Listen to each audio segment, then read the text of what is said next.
Alice, are you there? I need to talk to you about your father's funeral next month. Will you be there? Hey, Gertrude. Yeah, of course I will. A bunch of our relatives will be there too, right? I haven't even met some of the people on my dad's side. Seems like it's gonna get busy. He sure was, love. Let me know if there's anything I can help you with. You know, organization, planning, invites, that kind of thing. Anything you can help me with?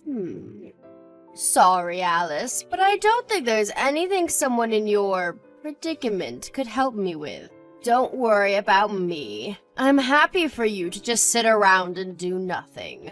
You're hardly the most mobile person in the world with that unfortunate leg of yours, are you, dear? No, it's not that bad, really.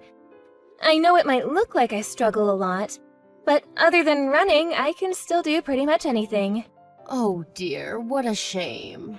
It seems as though trying to soften the blow by giving you a gentle hint wasn't a good idea, so I'll just say it.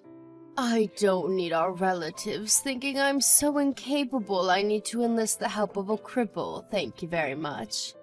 If you do insist on coming, make sure you sit quietly and don't get in my way.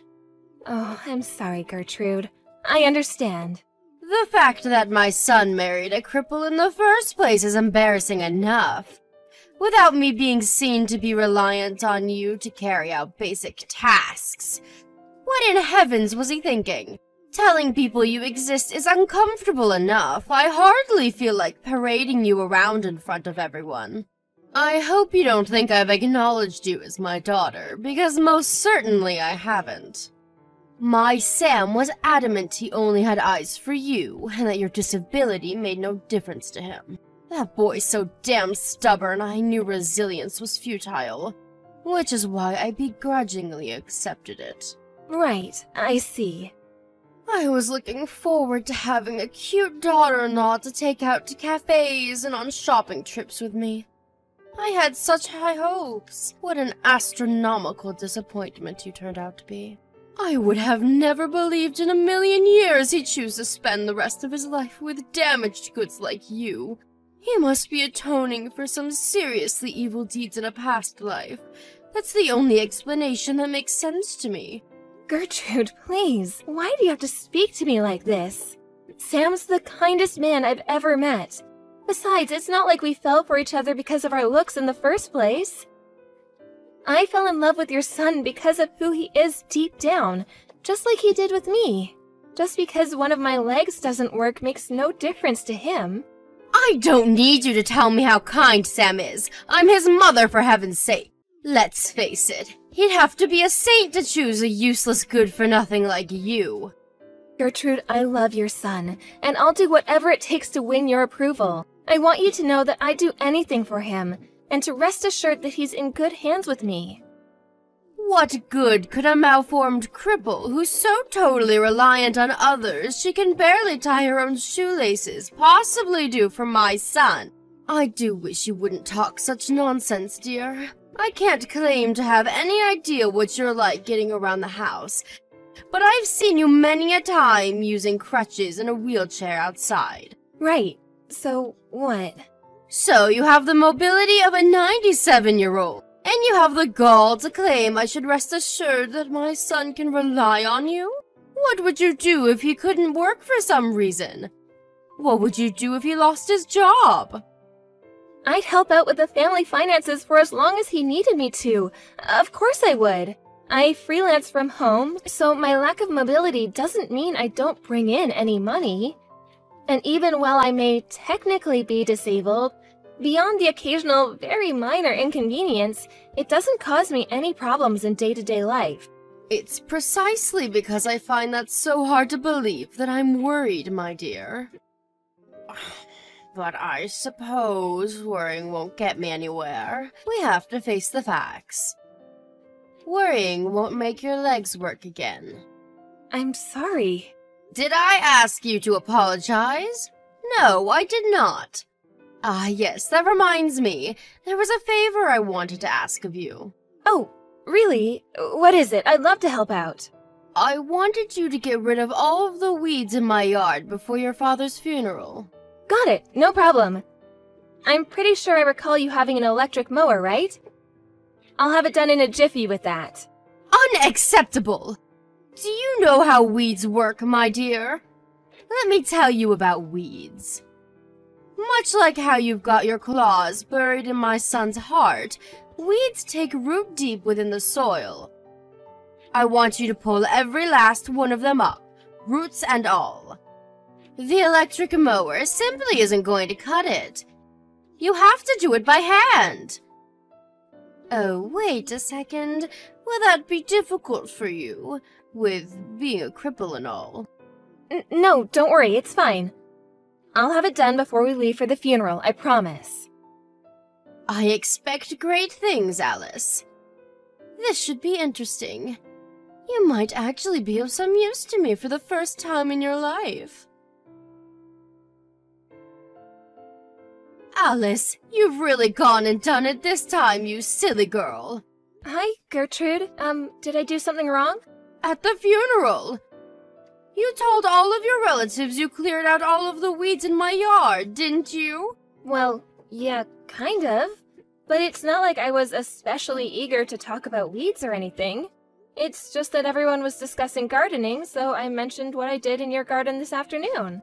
After I got clearing out the weeds, you asked me to plant some flowers in the freshly invader-free soil, did you not? One of my relatives was really curious, and she asked me all kinds of things about how to plant and care for the flowers. That may be so, but why did you have to be so idiotically honest? Some things are better left unsaid. Huh? What do you mean? Are you trying to make our families think I'm the kind of person who forces her disabled daughter-in-law to clear out the weeds in her garden? You're so thoughtless and insensitive. Ugh, how could you do this to me, you little ingrate? I'm your mother-in-law, did you forget that? Would it hurt you so much to say some nice things about me once in a blue moon, or to try and uplift me instead of destroying my reputation? Oh, look, Gertrude, I'm sorry. I didn't realize I was doing anything to upset you. It wasn't intentional. I doubt anyone even remembers what I said about the weeds, and besides, even if they did, why would they think you forced me? It was the flowers they were interested in. I honestly don't think you have anything to worry about. You don't know that for sure. I do wish you'd think before speaking every now and then, dear. Right, you're right. I'm sorry. If you mean it when you say you want to win my approval, making me happy should be your #1 priority. In spite of that, all you seem to do is upset me. Do you enjoy making me suffer? No, of course not. I told you I didn't mean to. I'm sorry. In that case, you better make damn sure that whenever you talk about me in front of others from now on, it's nothing but praise. Praise and more praise. I want everyone to know how fantastic I am. If anyone asks, the only reason you cleared out the weeds and planted those flowers was because you wanted to help me so badly that you volunteered of your own accord. Are we clear? We're clear. Good grief. It looks like your leg isn't the only thing that doesn't work. The fact that I have to explain things that should be as plain as day in minute detail makes it abundantly clear that your brain isn't operating at full capacity either. Are all cripples like this? Gertrude, please. I'd really appreciate it if you would stop calling me that, and I'd like it if you stopped thinking of me as nothing more than my disability. Other than one of my legs not working, I'm no different to you or anyone else. Oh, now I've heard it all. A bottom-dwelling leech who's only able to exist thanks to my hard-earned tax dollars thinks she's the same as me? Please stop being so horrible. Do you think I chose to be this way? Do you think I enjoy it? It makes me sick the way you cripples roll around in your wheelchairs while you suck up the tax dollars of hard-working Americans like me without a care in the world. You assert so boldly how you're no different to me and other normal folk that I believe you might actually be delusional enough to believe it. But the truth is, without sponging off the tax money of decent, respectable people like us, defective articles like you wouldn't have a leg to stand on, would you? Pardon the pun. I know you can't help the way you are. but you could at least try being a little more damn humble. I'm not gonna deny it. Maybe there are some disabled people who behave arrogantly and act like the world owes them something, but most of us are incredibly grateful for any help we get. Are you really? I wonder. Consider the following. You, damaged goods in the real sense of the term, managed to bag yourself a high-spec guy like my son.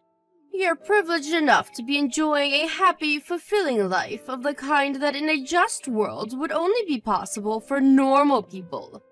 That seems pretty damn arrogant from where I'm standing. Disabled folk have the right to be happy, too. Throw away these despicable ideas of yours at once. You may have been married for a year now, but I bet not a day's gone by where my son hasn't regretted choosing you to be his wife. How about you hurry up and accept how miserable you make the people around you and do my son the enormous favor of divorcing him and getting out of his life once and for all? Wait, are you telling me to leave Sam? Believe me, dear, that's all I've ever wanted. How could I want anything else? You're nothing but useless, damaged goods, and you serve no purpose in any of our lives. What's the point in keeping you around? You bring nothing to the table. Alice, my leg is itchy. Bring me a back scratcher at once. I can't come and see you again today, Gertrude. I have some important business to attend to now. Important business? More important than me? Impossible! You come back to the hospital right now. Are you being serious right now? I was literally just there. I'm sorry, I can't. I have an appointment to make. I really gotta go. Don't you feel sorry for me? I can't even walk. I'm disabled just like you now. You'd think you of all people would understand how I feel. Sure, I understand how difficult not being able to walk can be, but that doesn't mean I'm gonna drop what I'm doing to cater to your every whim and desire at the drop of a hat. Ah, I see. That's it, isn't it?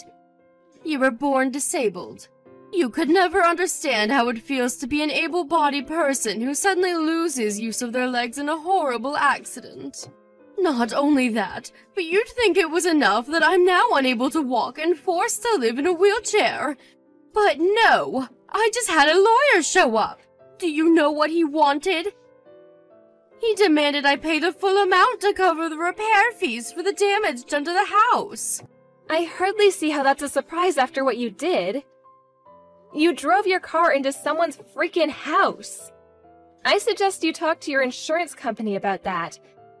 I'm not familiar with this kind of thing, but there's a chance they might be able to cover it. I'm certainly not going to be any use to you on this one. I have no idea what to do.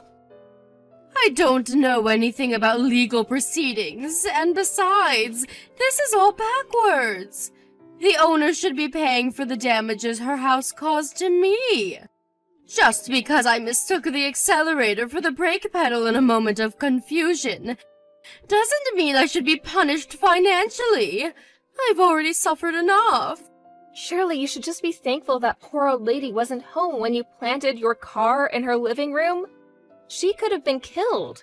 And look, I know this isn't easy, but there is still a chance that with lots of hard work, rehabilitation, and some positive thinking, you could walk again one day. Maybe so, but there's no telling how long that could take. I was supposed to be going on a girls' holiday with my friends next month. There's no way I'll be going now. What did I ever do to deserve this? Life is cruel. I know this is horrible, Gertrude, but you can't give up. What else can you do but try your best? I know this is gonna sound heartless, but there's no avoiding the fact that you're the one who caused this accident. Besides, you're not the only one involved here. You destroyed some poor lady's house with your careless driving. I think you should show a little remorse. Like I told you, all I did was make one teeny tiny mistake. Since when did you become the world's highest moral authority? Get off your damn high horse. You don't seem to have any idea how much worse this could have been if that lady had happened to be home when you plowed through her house. You shut your goddamn mouth! I can't live like this. I've had enough already. I want to go home. Hospital food is so disgusting it makes me want to vomit, and they even decide when I go to bed. I can't take it anymore. This is not where I'm supposed to be. You're getting discharged next month, right? That's right. But that's too long. I don't know if I can hold out until then. It's not like being all cooped up in here is going to make me any more likely to walk again. I'm just suffering needlessly. Gertrude, please. They're doing important tests on you every day, and they're giving you rehab sessions for crying out loud. It might not be nice, but it's a necessary step in your recovery, and also for getting out of there. Please do your best. We believe in you. Oh, that reminds me. I wanted to talk to you about what happens after I get discharged from this god-forsaken hellhole. I've decided I'm going to live with you and Sam. Huh? Don't act so surprised. I live in a wheelchair now, you know. How am I supposed to get by without anyone to look after me? There are tons of people in wheelchairs who live alone. Sure, things will undoubtedly be difficult at first, and we'll be around to help you while you get used to everything. Wait a second. You're not trying to tell me I can't live with you, are you? I know you wouldn't do that. Yes, that's exactly what I'm saying. I'm sorry, but you can't live with us. It's impossible. Why not? I'm Sam's mother. We're family. I know that. But Sam has no intention of letting you move in with us either. You're lying. There's no way my lovely, kind, caring Sam would let his own mother down in her hour of need. He's not like you. Oh, Gertrude, I'm really sorry to have to bring this up at a time like this. But you've been horrible to me ever since we met. Me? Horrible to you? What in heaven's name are you talking about, young lady? I have no recollection of doing any such thing. You make fun of me for being disabled? You do nothing but insult, demean, and belittle me at every opportunity. You probably treat your garbage better than you do me. All I've ever done is tell the truth. Whether you think something is true or not gives you no right to abuse me. I did my best to build some kind of positive relationship with you because you're Sam's mom and I wanted us all to get along. I wanted to win your approval so badly that I held my tongue and tolerated everything you said to me in the hopes that one day you'd finally give me a chance. But Sam told me I shouldn't keep putting up with it.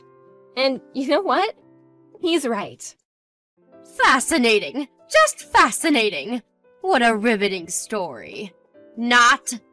What's your goddamn point, noodle leg? None of this has anything to do with me. I will be moving in with you. I won't be able to get by otherwise. Please start looking into disability-friendly accommodation, or if you're so tired of living alone, care homes. Because you are absolutely not moving in with us, and that's final. You don't have to take my word for it. Sam says he's gonna message you soon, so be my guest and wait to hear it from him if you like. The sooner you understand and accept this, the better. No way! Sam would do anything to help me, no matter what. I'm his mother and he loves me. I won't lose to an arrogant, wet behind-the-ears little ingrate like you. Gertrude, this isn't about winning or losing. I'm moving in with you. We're not negotiating here. This has already been decided. Your opinion is irrelevant and I never asked for it. I can't believe that you of all people would treat me so cruelly and heartlessly despite having been disabled your whole life. You should understand what I'm going through more than anyone. What's wrong? Are you scared you won't get my son's full, undivided attention anymore? That's it, isn't it? You're jealous. Give me a break, not even a little. Then how about you keep your mouth shut and start listening to my son? I know he wants me to live with you, and I won't hear another word on the matter from the likes of you. Stop interfering where you're neither needed nor welcome, you little witch. You've got some explaining to do, Alice. You haven't been to see me in the hospital for an entire week. What in heaven's name is going on? Just like I told you before, I won't be helping you with anything anymore. Oh, I get it. You're trying to avoid the issue of me living with you and my son, aren't you? I can read you like a book. Wow, are you seriously still talking about that? You just don't know when to give up. You were obviously never gonna listen to me. But Sam's explained over a dozen times by now that there's no way you can live with us. What's it gonna take for you to understand? Irrelevant. I'm his mother, and my word is law. I see. But you living with us is literally impossible. Where there's a will, there's a way. You can say whatever you like, but it changes nothing. I will absolutely, 100%, indubitably, definitely, surely, certainly, unequivocally be moving in with you. I've already hired a moving company to have my things dropped off at your house. The wheels are in motion and there are no brakes on this train. As things stand, the plan is to arrive there sometime during the beginning of next month. You should be grateful. This is an opportunity to be of some use to someone. Maybe if you're lucky, the day will finally come where I no longer think of you as useless, damaged goods.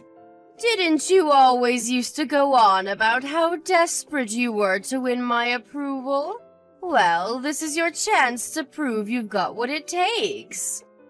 You're already making preparations to move in with us? Wait a sec. You mean you're moving abroad with us? Huh? Abroad? Yep. Me and Sam moved to the UK last week. That's why we can't visit you in the hospital anymore. Wait a sec. What? The UK? This is the first I've heard of it. Right?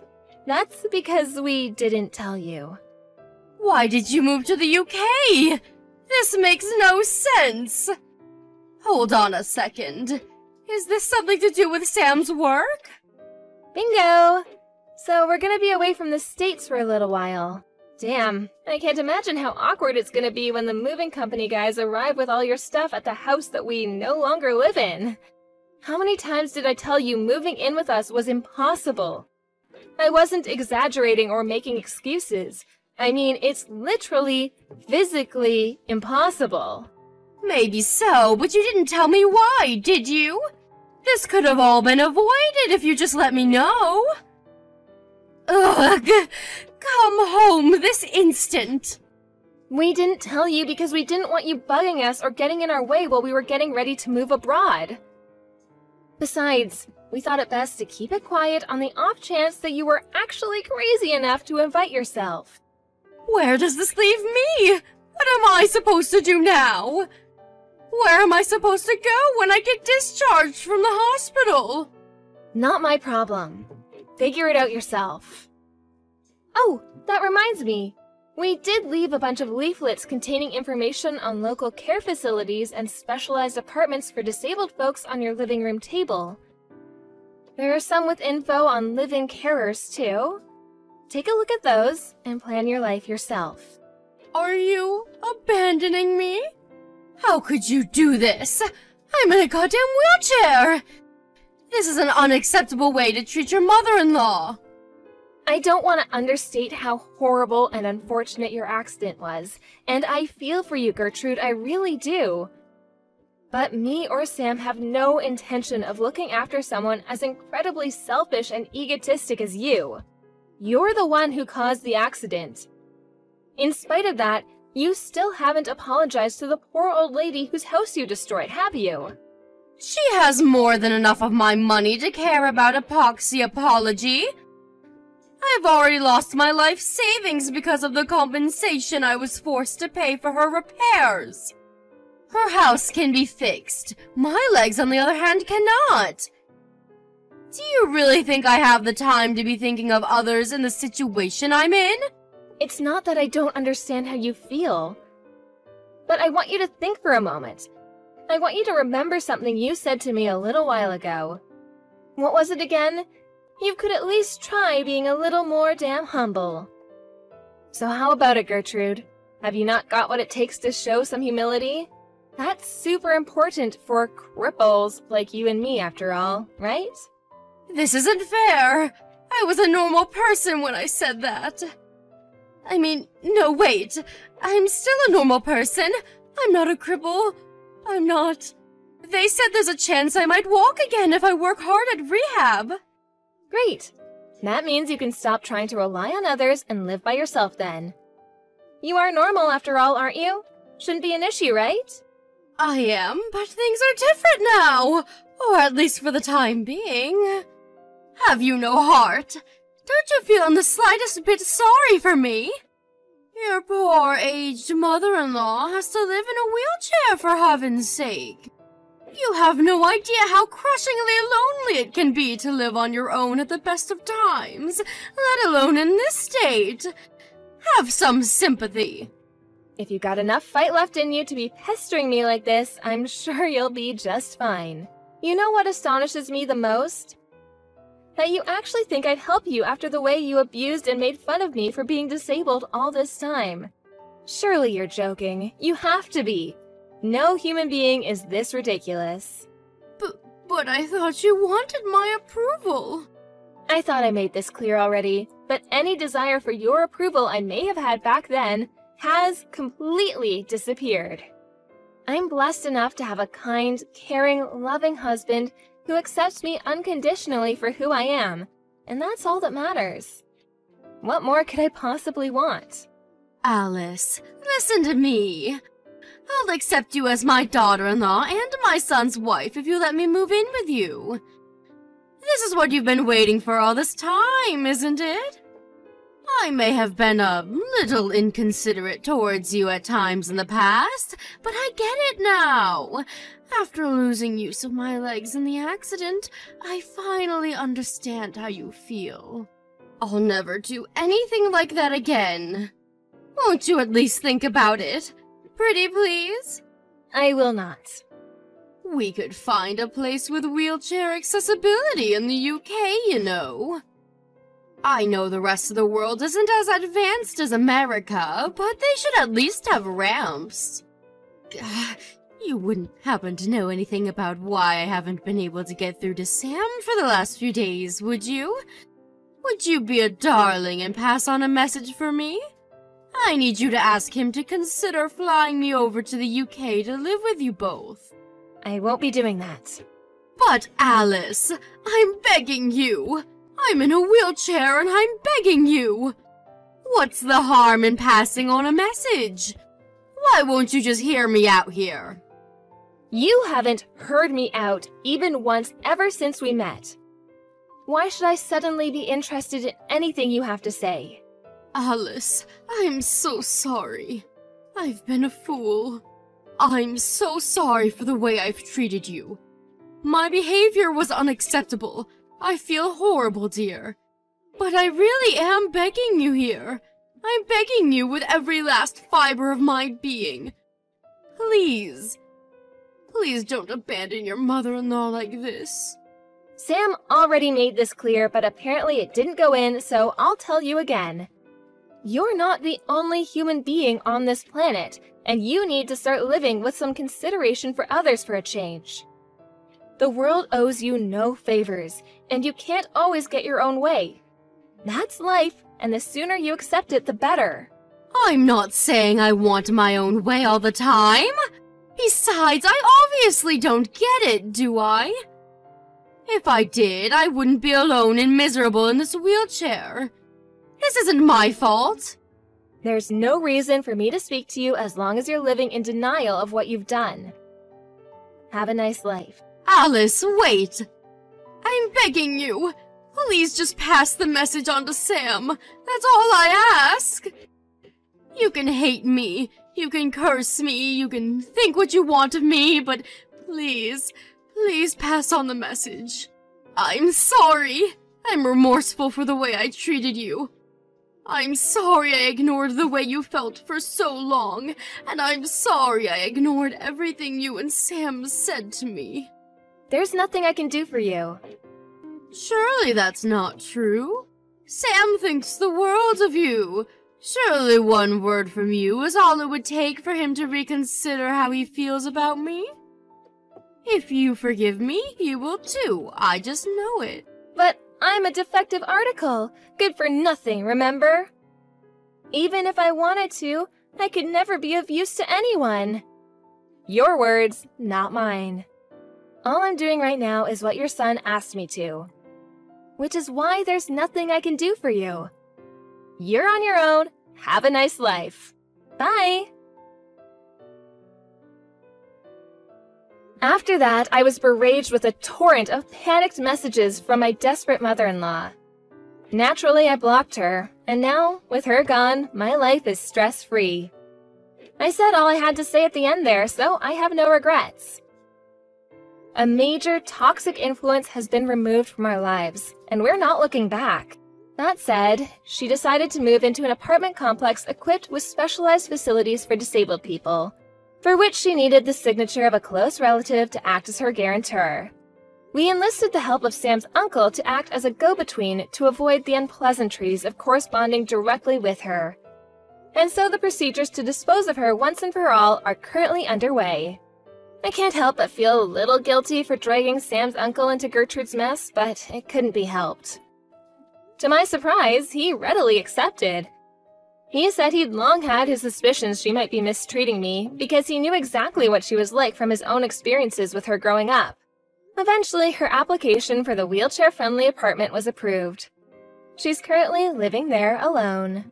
Everyone who knows her thinks she got exactly what she deserved after finding out the way she'd been treating me, which sadly for her means that she never gets a single visitor.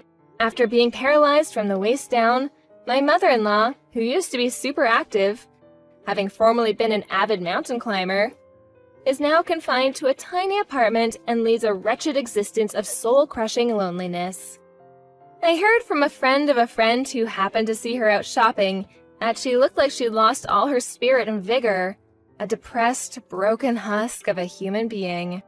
What life brings next is entirely down to her. In any case, it's not our problem. She's not in our lives anymore, and she never will be again. She's nothing more than a distant memory now. Me and my husband are looking towards our own future together and intend on building the best life possible for ourselves in the UK. I have nothing but gratitude towards my amazing husband and our wonderful relatives, who have all been super supportive over the whole Gertrude incident. As for me, I'm going to carry on working as hard as I possibly can to ensure that mine and Sam's happy lives together continues long into the future.